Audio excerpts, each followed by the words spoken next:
Wilayah Gangga merupakan perpaduan antara perbukitan yang subur dan wilayah perairan yang indah dan kaya.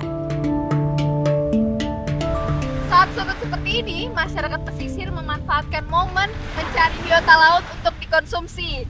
Nah, saat ini waktunya pas banget nih untuk saya ikut mencari biota lautnya.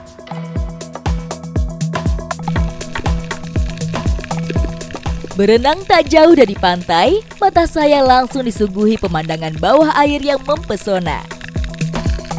Saya melihat aneka terumbu karang dan juga ikan kecil penghuni perairan dangkal ini. Keberadaan terumbu karang tidak hanya menjadi rumah dan tempat ikan mencari makan, tapi juga menjadi tempat tumbuh berbagai jenis alga. Biota laut yang akan kita cari kali ini merupakan tanaman sejenis alga. Masyarakat sini menyebutnya bunga karang dan bembulung yang biasanya ditemukan di sekitaran terumbu karang. Yuk kita cari. Setelah melakukan pencarian, akhirnya saya sudah melihat posisi bunga karang. Setelah mengambil nafas panjang, saya harus menyelam ke kedalaman 2 hingga 5 meter.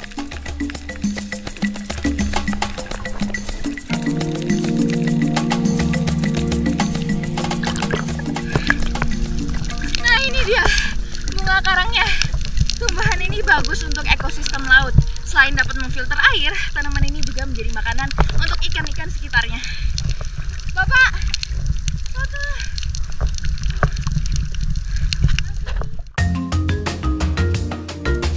Bunga karang merupakan jenis alga coklat yang tumbuh di sekitar perairan pasang surut. Tanaman laut berdaun keras ini biasanya hidup menggerombol di sekitar karang-karang hidup. Bunga karang biasa ditemukan dalam kelompok kecil. Hidupnya menempel pada celah batuan karang yang terkena paparan gelombang. Tanaman air yang mempunyai ujung tajam ini mempunyai cengkraman akar yang kuat, sehingga mampu melawan arus pasang surut dan hewan air pemakan tumbuhan. Mengambil bembulung mempunyai resiko yang lebih besar. Sarung tangan yang saya pakai akan melindungi dari gesekan terumbu karang.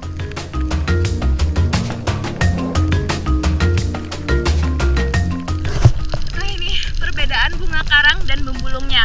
Kalau bunga karangnya itu memiliki batang seperti ini, kalau bembulung itu pipih menempel di terumbu karang. Wilayah perairan ini dihuni oleh berbagai jenis biota laut. Selain terumbu karang dan ikan-ikan yang cantik, saya juga harus berhati-hati dengan biota laut seperti ubur-ubur. Warnanya yang transparan kadang membuat kita tidak menyadari keberadaannya.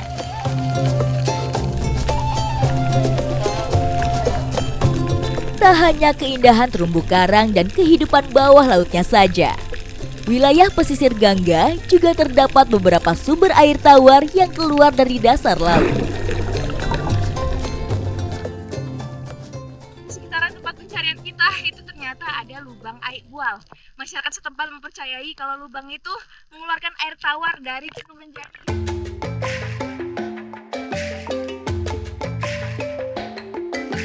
Beraktivitas di bawah air memang cukup menguras tenaga. Sambil menikmati indahnya pantai Gangga, saya dan warga lokal akan membuat olahan khas dari 2 bahan yang kami dapat. Karena tekstur bunga karangnya ini keras, jadi kita perlu rebus terlebih dahulu agar lebih lunak dan bersih dari kotoran. Kedua jenis alga ini mempunyai kadar garam yang cukup tinggi. Perebusan ini juga akan membantu mengurangi kadar garamnya.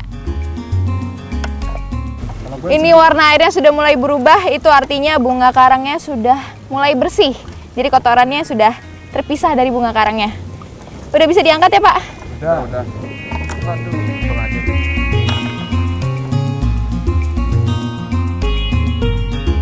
Setelah direbus bunga karangnya, kita pisahkan dari batangnya supaya lebih bersih. Setelah itu, kita cuci lagi. Bunga karang dan bembulung ini bisa diolah menjadi berbagai jenis makanan. Kalau masyarakat pesisir Gangga biasa mengolahnya menjadi campuran pelecing khas Lombok ini.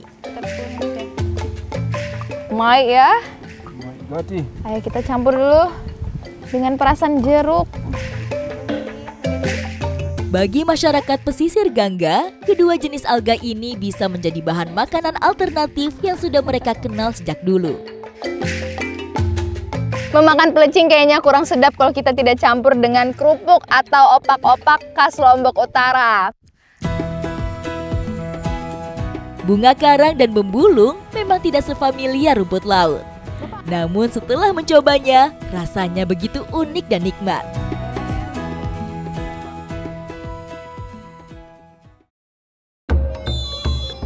Bung Doni sudah menimbulkan lebri, lepas saja dia Aldi Tahir di sana.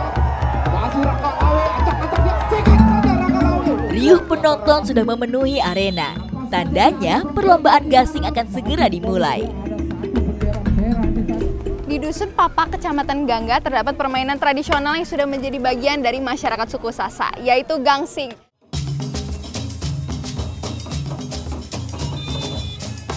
Perlombaan gasing dimulai dengan masing-masing tim yang bertanding melemparkan gasingnya.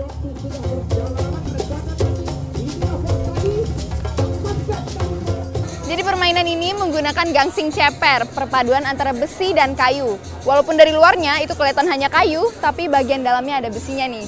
Dan ini resiko dari permainan tadi. Walaupun rusak kayak gini, itu masih bisa diperbaiki. Lepaskan saja dia Bung Ajo, awas. Suasana semakin riuh saat gasing 1 lawan 1. Sekilas, gasing terlihat mirip saat berputar di lapangan. Juri akan memberi tanda berupa bendera merah dan putih. Akhirnya, tim merah berhasil memenangkan pertarungan 1 lawan 1.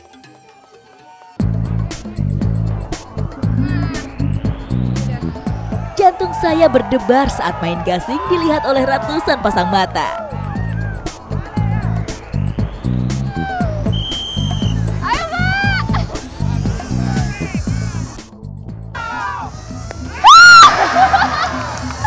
Gangsing saya gagal. Karena memang main gangsing ini nggak gampang. Ini harus pakai tenaga yang kuat. Gasing khas suku Sasak biasanya menyerupai lempengan yang terdiri dari 4 bagian. Kepala gasing, leher, badan, dan kaki gasing. Tali akan diikat dan dililit dengan rapi hingga menutupi badan gasing bagian atas. Lemparan dan tarikan tali menjadi kunci gasing akan berputar kencang.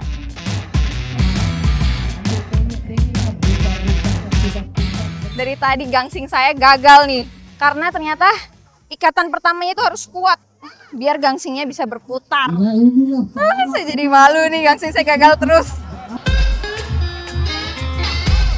Selain belum familiar, bobot gasing jenis ini juga lumayan berat. Benar-benar menguras tenaga. Saya? Oke, saya coba ya. Yang ini nih, saya coba pukul yang itu. Walaupun nggak kena, tapi dia bisa berputar nih saya punya. Gasing menjadi permainan tradisional yang syarat makna dan nilai budaya. Tak hanya sekedar permainan, gasing dapat melatih masyarakat untuk bersosialisasi, kerjasama, dan kejujuran.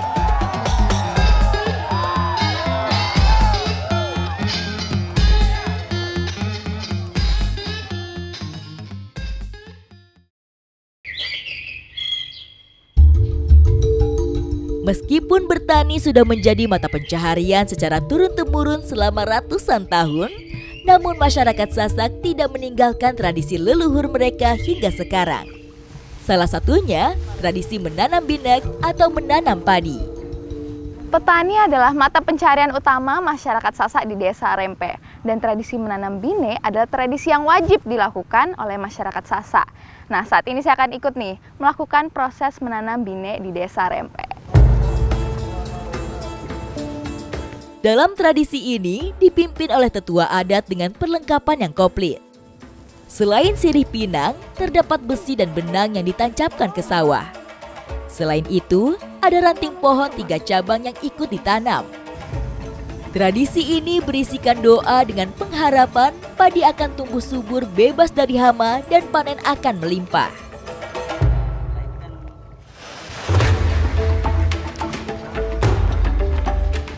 Setelah dibuka dengan doa, tahap pertama kita melempar bibit padinya. Lempar terus, Pak. Kita lempar satu-satu nih.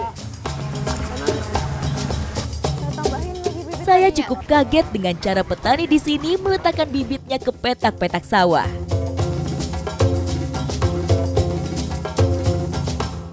Karena lahannya cukup luas, masyarakat sini biasa menyebarkan bibitnya dengan cara dilempar. Seperti ini. Iya. Jauh-jauh lagi, Pak.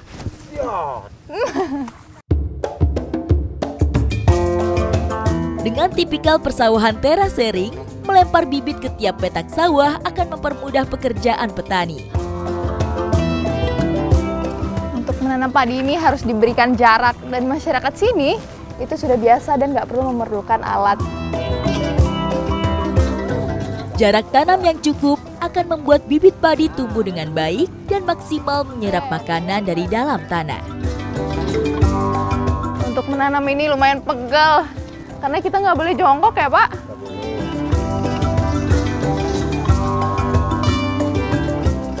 Walaupun lahannya sangat luas, tapi proses menanam padi ini sangat cepat. Para petani di sini bekerja secara gotong royong. Bahkan, dalam satu hari mereka bisa berpindah sampai dengan 2 lokasi tanam.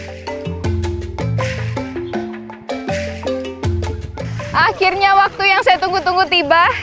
Jadi sekarang waktunya kita istirahat nih. Kita ngopi dulu, Pak. Ngopi dulu. Jajan. Secangkir kopi dan obrolan dengan para petani membuat rasa capek saya seketika hilang. Tradisi pertanian masyarakat Sasak itu masih terjaga hingga sekarang. Tidak hanya untuk kebutuhan hidup, tapi untuk menjaga warisan dari leluhur. Ikuti jejak saya, jejak Patulang. Ngopi-ngopi.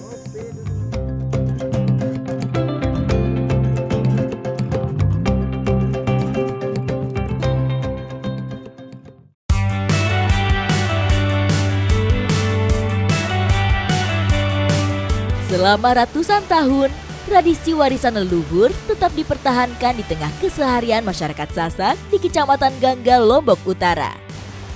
Sambil menikmati keindahan Tiu Bubus, saya akan mengikuti kegiatan masyarakat lokal yang ada di sini. Saat ini saya mengikuti kegiatan sehari-hari ibu-ibu dari Kecamatan Gangga. Nah, biasanya masyarakat sini tuh mempercayai kutu air dapat memberhentikan bayi atau anak kecil yang gampang ngompol. Bersama anak-anak lokal, saya mencari serangga ini di aliran Tiu Bubus. Masyarakat umumnya mengenal serangga jenis Geride ini dengan sebutan anggang-anggang atau water strider. Kutu naik banyak dijumpai pada permukaan air tenang seperti sungai, kolam, danau, dan beberapa jenis lain di permukaan air laut.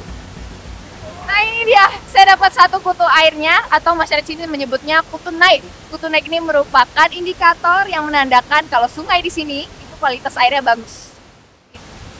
Kutu naik memiliki kaki panjang dan halus yang memungkinkan mereka untuk meluncur atau berjalan di atas air tanpa tenggelam. Banyak yang mengira kutu air ini sejenis dengan laba-laba, padahal dia ini sejenis serangga yang memakan lalat dan nyamuk. Bu, ini kutu naiknya. Beberapa ekor kutu naik sudah saya dapatkan. Saya sudah penasaran bagaimana cara membuat balita tidak mengompol dengan serangga ini. Kepercayaan masyarakat sini, kalau anaknya sudah mulai besar, mereka menggunakan kutu air agar bayinya tidak mulai ngompol lagi. Masyarakat Sasak sudah menjalankan tradisi ini secara turun-temurun. Dengan diiringi doa, nenek menggosokkan kutu naik ke perut dan kaki adik kecil. Meskipun secara keilmuan belum dapat dibuktikan, tapi masyarakat lokal di sini percaya dengan menggosok kutu naik akan membuat balita tidak gampang ngompol dan cepat bisa berenang.